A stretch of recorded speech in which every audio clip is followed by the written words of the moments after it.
Let's turn our attention away from the equity markets and focus on the commodity space. Manisha Gupta joins us to help us out with what's going on there. Manisha, take it away.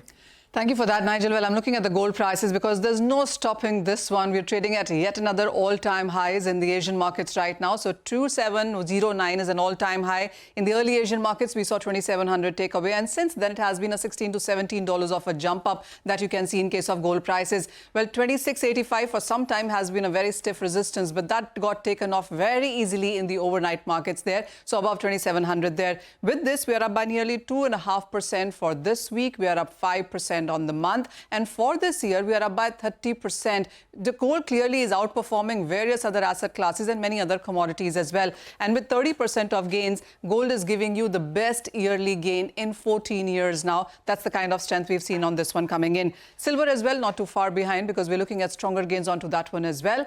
The support for the gold prices comes in from the fact that the European Central Bank for the third time yesterday cut rates by 25 basis points. There are more banks coming in, and you are also anticipating US Fed to cut interest rates by 25 basis points in the month of November.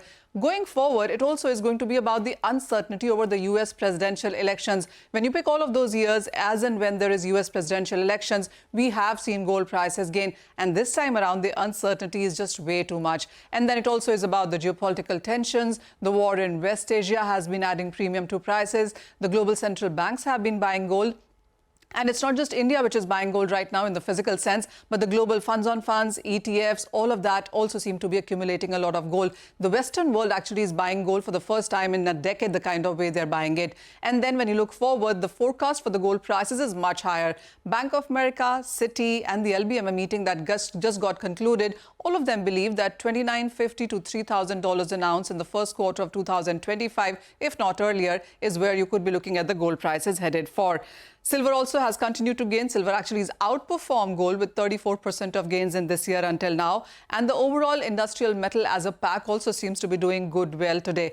On a week-on-week basis, we're still in the negative, but on a month-on-month basis, quarter basis, and YTD basis, we are positive for many of these base metal prices. And cementing those gains right now is the Chinese data. The third quarter GDP numbers coming in better than what the street was anticipating. And not just that number, when you look at the industrial output, retail sales, employment data from China, all of that has come in on the better side. So perhaps the China stimulus seems to be showing into numbers, and that has added some support to base metal prices. 0.5% to 2% of gains across industrial metals as well. Thank you very much for that. Risk off equities, risk on gold. Brokerages see more than a 10% upside in gold prices from current levels. We'll